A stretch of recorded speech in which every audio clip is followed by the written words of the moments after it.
Заинтриговал вас Сережка? Привет, друзья! С вами Ух ты Кухня. У меня сегодня заготовка по старинному рецепту. Так морс на зиму закрывали наши бабушки в бочках, мамы в больших кастрюлях, ну а мы, современная молодежь, в бутылях за неделю. Ну что, начнем? Помидоры. Нужно взять спелые, неважно, крупные, мелкие, можно с дефектами, потом их просто обрезать, эти дефекты. Главное, чтобы они были спелые и мясистые. Мою просто под проточной водой. А теперь беру 3-литровые банки, на дно выкладываю по несколько зубчиков чеснока, я его даже не чистила, прямо вот так вот. Перец, помните, я оставляла, говорила, мне понадобится для другого рецепта. Беру грубо, нарезаю прям семечками, складоножкой и в банке. Оп. Укроп с палками, с ветками, также грубо. Все как положено. Да, и на дно. Все, по специям достаточно, много их не нужно. Помидор разрезаю на 4 части, вот так вот, прямо с плодоножкой и в бутыль.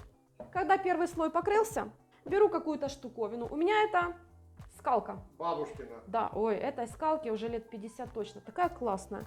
Беру и трамбую, чтобы помидорчики прям раздавились, пустили сок. И продолжаю. Ух, какие сочные помидорки. Хочу сказать, хозяюшки, что руками получается намного быстрее и круче результат. Так что не стесняемся. Ручки у нас чистые всегда. Хорошо уплотняю, так, чтобы помидоры утонули в собственном соку и были полностью покрыты жидкостью. Все. И сейчас беру 1-2 столовые ложки соли и присыпаю верхушечку. Равномерно распределяю и готово. Прикрываю крышками. Ставлю на тарелку, потому что будет брожение, и отношу в теплое место.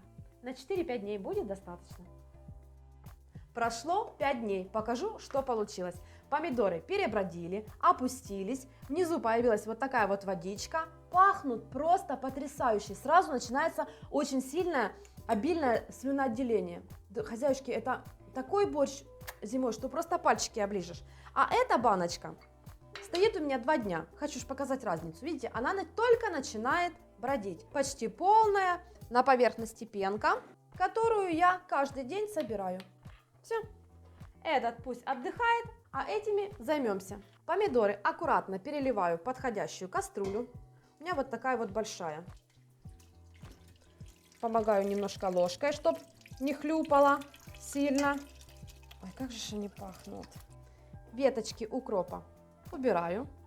И здесь, хозяюшки, у нас есть выбор. Можно это перекрутить через мясорубку, можно протереть через сито, а можно, как я, ускоренный вариант, измельчить блендером.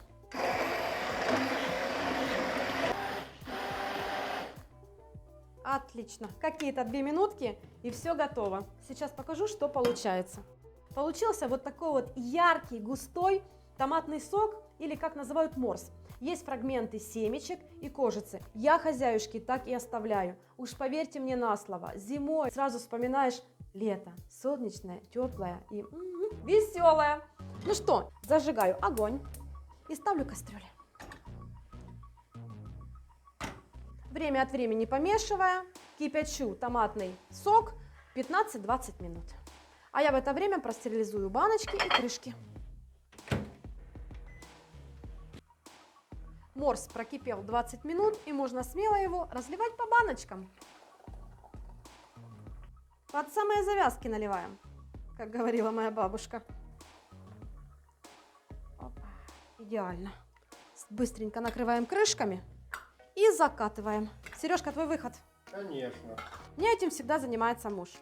Это мужское дело. О, да. Закатывать банки – это мужское дело. Правильно, Сережка, я с тобой полностью согласна.